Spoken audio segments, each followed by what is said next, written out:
Hello and welcome to this edition of Own the Journey, where we have the opportunity to speak with incredible people from around the world. And this morning we have the opportunity to speak with Miss Sally Hargis. Sally, I've been so excited about getting to talk to you. Thanks for being here. Thank you, Tom. I'm excited about it too. Yeah.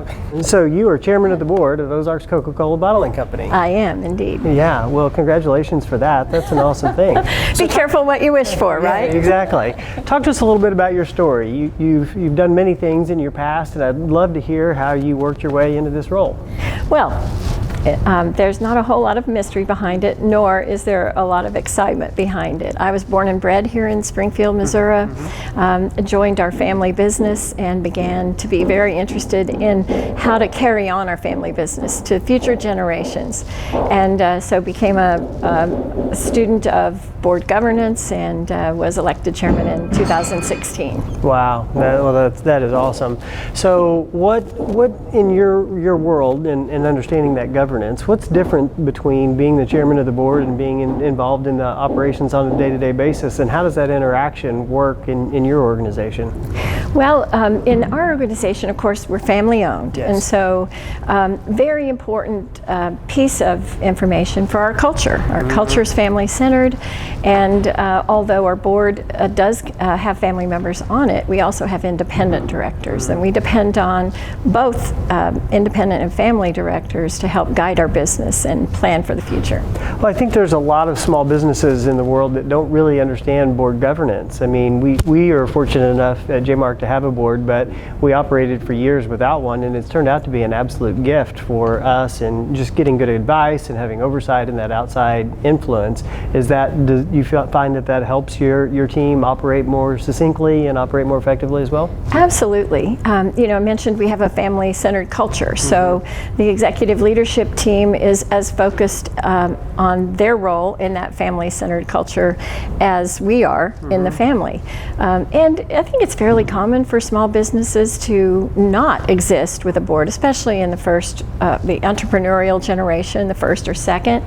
But as families become larger, it is more important to have that center of governance where the board makes decisions for the life of the company, and to be able to extend the life of that company beyond the current generation. Oh yeah, that's awesome. I love that. Well, I know that there's a lot of change in the industry. I mean, people's preferences have changed and sustainability has changed. So how do you navigate through all of those preferences to figure out, what are the right products to meet the market demands? Yeah. Well, fortunately, we're a franchisee of one of the most well-known consumer brands in the world, right, the Coca-Cola Company. We're also a franchise partner of Dr. Pepper, Keurig Dr. Pepper, and each of those companies are very focused on the consumer and watching consumer insights globally and, of course, in North America. And so we depend on the Coca-Cola Company as a franchise partner to know exactly where the puck is going, to help us predict what kind of brands our consumer is going to be looking for. You mentioned a lot of changes in brands. Yeah. Of course, there have been. When our family started in business, there were 2 SKUs. There was a 24-bottle case and a 6-pack case of 24 bottles. And now we're well over 600 SKUs in our warehouse. Wow, that is a lot to deal with, and now you're in water and sports beverages and all the other things. So how has that changed your sales processes and your distribution processes as an organization? It has changed a great deal for us because of that number of SKUs that we find our consumers looking for. Figuring out how to get all those and targeted at the right place in the right store. As a consumer, you may choose a different beverage in the early morning than you do in the afternoon or the evening. Right. And so having those places at the right time, at the right place is extremely important. And that's, up to our very talented sales force to figure out. Yeah, absolutely. Well, that's awesome. Well, before we started, you were talking a little bit about sustainability and how that's changed your world and your industry. And I know that you've got some bottles that are 100% recycled. Talk to us just a little bit about how that is working. We do. The sustainability issue is a much larger issue than just a brand issue. Sustainability decisions in our industry, and certainly for Ozarks Coca-Cola, are often made with with a plan for the future. And profitability has a lot to do with that. So you'd think making sustainability decisions exist in a tower of its own, but actually they often are concerned with what kind of ROI can we achieve if we're making a decision to go to a certain manufacturing process or a certain package. Now the Coca-Cola company has really focused on the rPET ingredient in our plastic bottles. As you know, plastic in general, not just plastic beverage bottles, but we're a big red target for that. Yeah. Plastic bottles in general have come under scrutiny. Yes. And so to work towards a better world in the future, the Coca-Cola company and we as manufacturers have focused on using recycled PET in our bottles. So people refer to something called single-use plastic, and that might be anything from a container you bring fruit home from the store in, but it's certainly not what you bring your beverages home in, because all of our beverage containers can be recycled into a new bottle. Oh, wow. They don't need to go into the waste stream and become a problem for future generations. And right now we're producing Dasani bottled water, and we'll be producing this coming year all of our sparkling soft drinks in 100% recycled content. So we send bottles back to our preform maker in Texas, and they grind them, flake them, and turn them into new bottles. Wow. You'll notice that if you purchase a product that has a plastic, we call them a belly band, but a plastic ring around them, those are a darker color than they used to be, and that's because it's all recycled content. Okay. Many times those have a more expensive cost of goods, but most of the time it's more economical for us to reuse those bottles. I understand. So talk to us just a little bit about the R&D process that has to go through that. I'm sure that that's not all you and done right here, but it has to be a little bit painful and laborious to go through it and wait for the results and figure out the cost strategies and all of those kind of things. And there's a balance too, to figure. One of the ways that our industry has approached, and Coca-Cola and Dr. Pepper as well have approached that problem, is to lightweight the plastic. So you'll notice in various different packaging, you'll notice a squishiness to the bottle. That's an attempt to try to use less plastic. Not all coming from us at Ozarks, but certainly from our industry and our industry partners who produce the PET content from either virgin plastic or from recycled plastic. Yeah, very good. Well, I know you've talked already about your focus on family within your organization, but that extends into the community as well. You are plugged in to 1,000 different organizations in our community. Seems like 1,000 some days, doesn't it? It does. So talk to us a little bit about, why your family has been so focused on that community and how you give back from the manufacturing facilities and the bottling companies. I mean, there's a lot that's going on in your world. There absolutely is, but I think we're no different than other family businesses that exist here in Springfield and in the Ozarks area.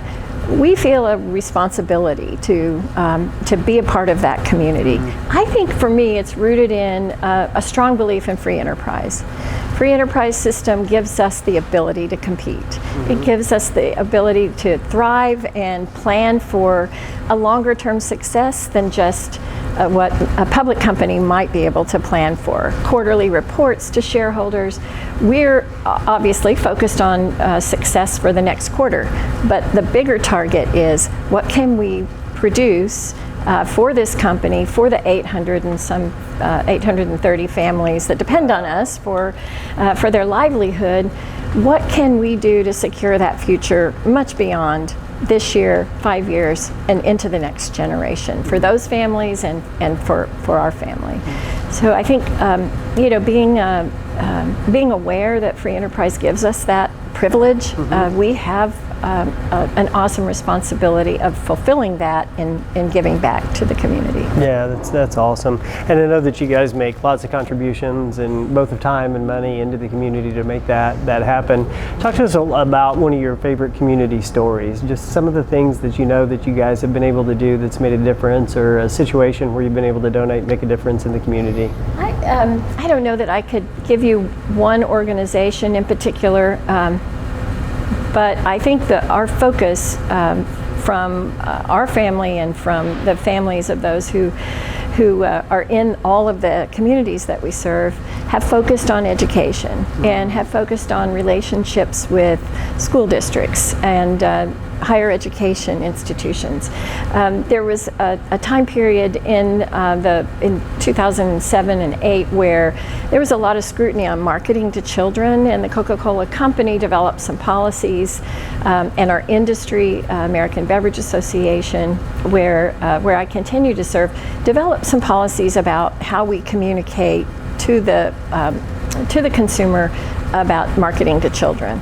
And we made a pledge in 2008 as an industry to not market to children, to take all sugar-sweetened beverages out of school districts and schools, and to only provide to the school districts in K through 8 what would be considered non-sugar sweetened beverages.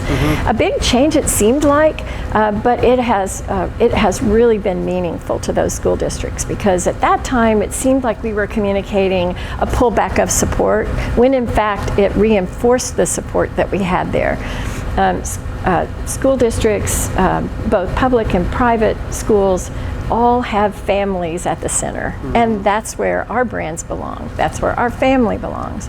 So I think a commitment to education has been really important to us, and we continue to do that today. So school districts, institutions of higher learning are really important to us to be there, both as sponsors but also as partners. So we find the ability to help booster clubs raise money with our products, to help the universities have an income stream from selling our products. Yeah, that's outstanding. Well, thanks for sharing that. I know that it's not always easy to find your niche in that area, because there's so many demands on a business, but when you can find an area where you can really lean in and make a difference, it helps to tell the whole story of who you are and what you stand for. So, and still being able to do that and live up to the pledge of not marketing to children under 12. It's very important to us. Yeah, that's awesome. It's also the parent that's the gatekeeper for those decisions. That's correct. Yeah, you can't take on that responsibility for them. Don't, and we don't want to. That's right. But the good news is that over 60% of our beverage offerings now are no and low calorie sweetened beverages. Some sparkling, some not. It's just amazing explosion of offerings that our entire industry, not just the Coca-Cola company and Keurig Dr. Pepper, but our entire industry has to offer to the consumer when they want to make those choices. Well, that leads me into one of the questions I wanted to ask, because I know not just with the flavors, but the technology has shifted a lot in the industry, and I know from a manufacturing perspective that those are big investments, they're hard decisions to make. So talk to us about how technology has shifted the way that you guys operate over the last several years. Yeah. The basic manufacturing process is the same as it was in 1920. The machinery that's used to produce those beverages is obviously different. The packaging is different. But we have been fortunate to continue to produce our own products. That was a part of our original franchise agreement. It still is today. Many bottlers across the country who were smaller chose to give up manufacturing because of those investments and the cost that you mentioned.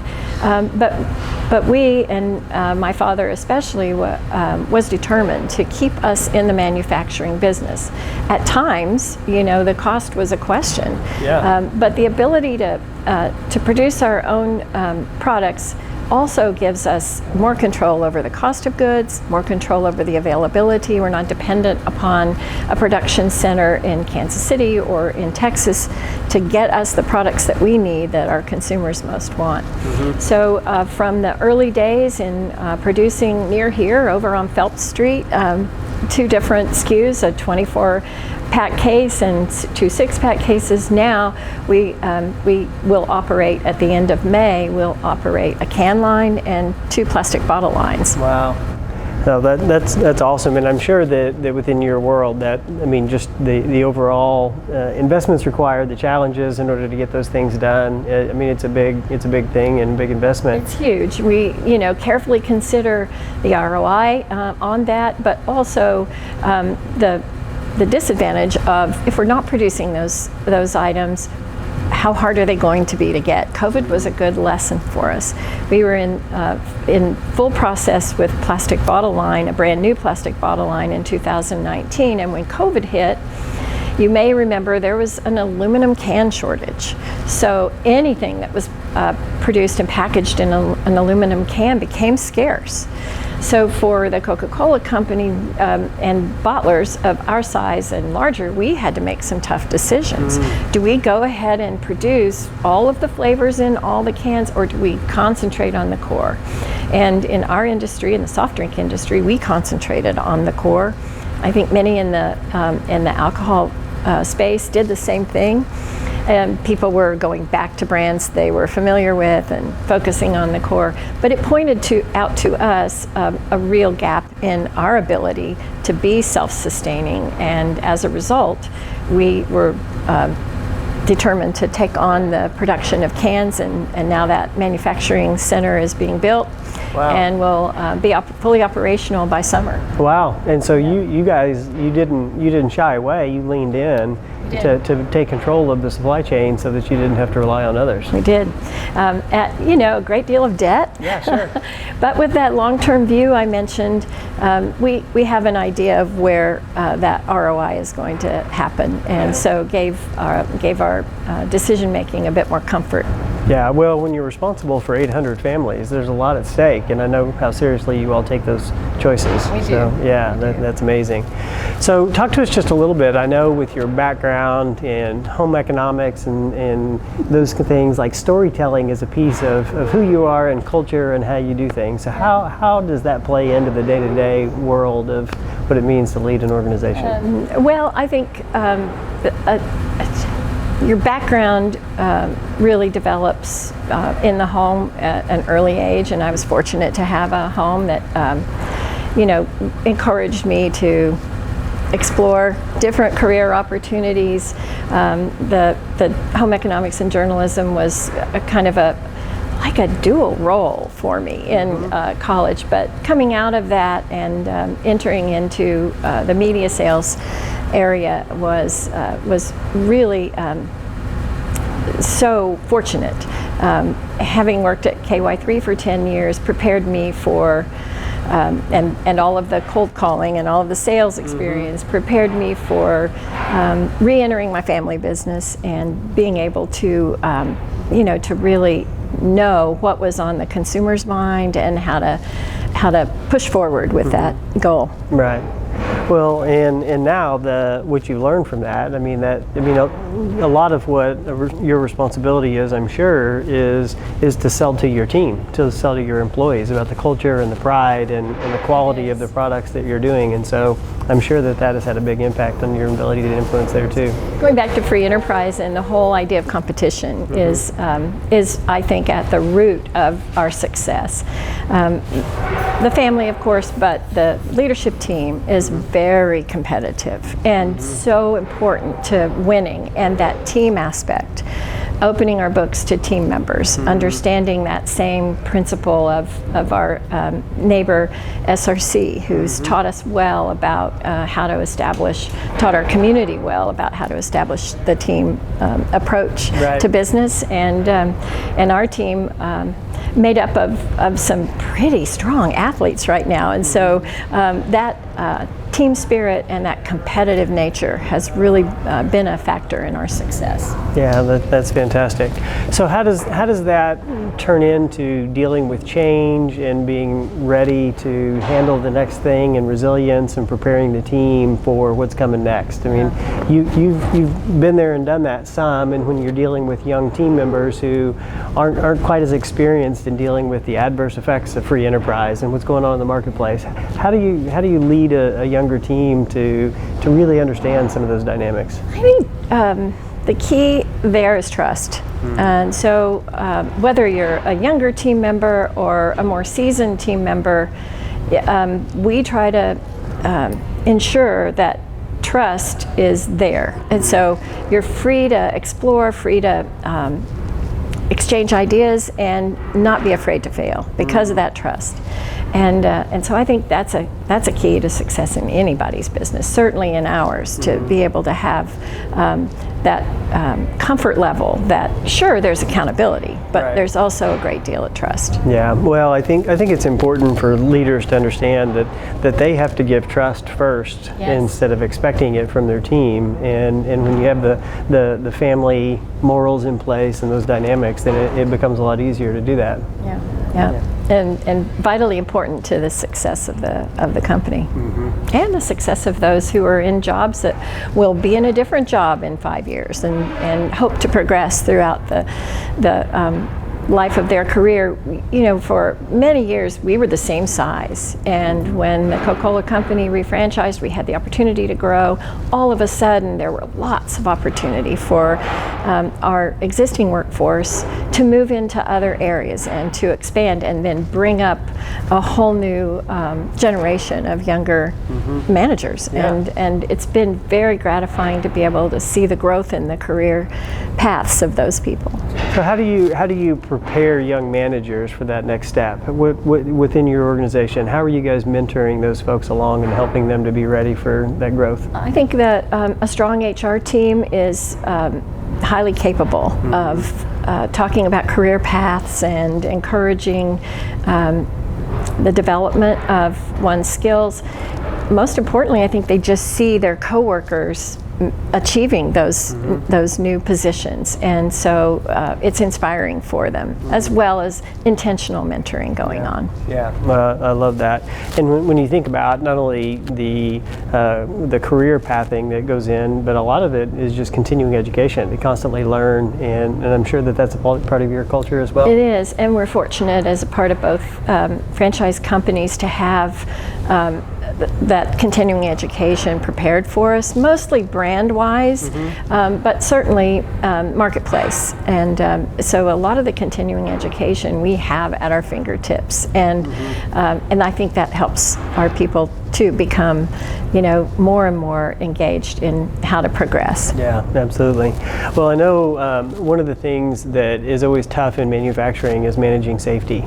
And obviously, as much as you all care about your team, that's a critical part of it. How has that woven into the culture so that it's not something that is questioned, it's just built into the DNA? It is. Safety is of primary importance. And when you think about all of the areas of risk in what we do, not only the manufacturing process, but obviously the sales and distribution, the sheer number of vehicles we have on the road every day at all hours. Yeah. So a driver may pick up his load in the morning at 3 in the morning. It's dark, and they're going long distances and on dark country roads and making deliveries. Safety is a real challenge for us, but it's also very intentional. We have a safety officer, and regular communication about safety is important. Again, we're very fortunate to have the Coke and Dr. Pepper system to lean on for learnings about how to get better with that. We don't have to create it all ourselves, but we do have to make it a priority, and so important to keep every employee safe.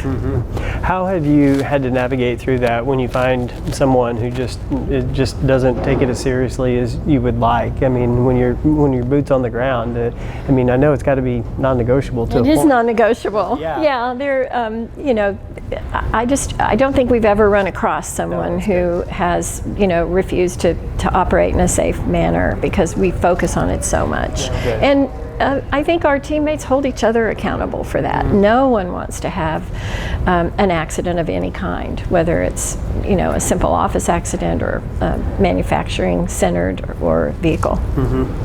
Well, when you think about the safety protocols and you think about community involvement, one of the things that comes to mind for me is advocacy. And I know that that's something that you've been involved with in the past, and making sure that you have some influence over what's going on in the public world. Talk to us a little bit about that. Advocacy is very important for our business, and I think for every business to pay attention to the regulatory environment, to pay attention to maintaining an environment for business to operate back to the free enterprise. Yeah. And I think unless we're willing to take an active role in advocacy, we're also willing then to allow some of the ways we operate to be negotiated for us. So you're right, advocacy is so important, and staying in touch with that, those lawmakers who may have good intentions with a particular piece of legislation, but may not understand the unintended consequences. Right. And that does happen. Yeah, so sure. Staying in touch regularly, as much when things are going very well as when things are becoming a bit more challenging. Oh, that's so, good advice. We're just always there, staying in touch with those legislators, making sure they get tours of our facility, making sure that they know what's important to us to be able to thrive in business, which elevates every community. Yeah, absolutely. I love that. And I think the whole idea of being plugged in and understanding those unintended consequences is something that's easy to overlook. And so I think it's awesome advice to stay plugged in and be aware of those things. It's really important to communicate to legislators what's going well. So even if we don't have an issue or a threat in any given state or community, municipality, it's important to tell our story about how we're handling safety, how we're handling products, and if there's a concern about obesity, what we're doing to in our industry provide alternatives rather than being subjected to legislation. Right. Yeah, and that way you're managing it yourself rather than the government having to try to do their piece and make it harder for everybody. Yeah, absolutely. Well, I wanted to ask. I mean, in the manufacturing arena, you don't find a lot of female leaders, and I would ask, from an advice perspective, what would you suggest for young women who want to get in and try new things in industries that aren't necessarily common for women to get into? I haven't focused a lot on women in our industry, just encouraging everyone for the best person for the job. But in our industry, in the Coca-Cola industry and Dr. Pepper, certainly there are quite a few women. The Coca-Cola company has had a focus on promoting women and supporting women, and so we just haven't found that to be a problem. That's awesome. In our business, for a while there, until the next generation came along, we were women owned, and able to communicate that as a positive. But we have women working in our in all different types of jobs, in sales and delivery, in manufacturing, certainly in our consolidated services where we do IT and finance. So I personally hope that I serve as a mentor, and I hope that other women in those jobs do. Yeah, I'm sure. And it sounds like your advice is just go for it. Like just do it. Yeah, didn't really. Yeah, that's amazing. Well, one of the things that I always like to ask people as we're wrapping up is a piece of your advice. So either some advice that you've received or some advice that you would like to share with the world that you think has really helped your life. Yeah, a couple of things. My father was an icon in the business, still living at 93, still very engaged in the business and what's happening next. But his father and he both lived with the principle of treating everyone with courtesy and respect. So you're working with the person who's doing a difficult job. You're making it obvious by the way you live that courtesy and respect is important in life, but also in the workplace. And then throughout my career, I've run across people who've been inspiring to me, and I think one of the most important things that I've learned recently is, and I guess it was always there, but it just became more apparent. You get older, and you think, oh my goodness, this is really a truth that needs to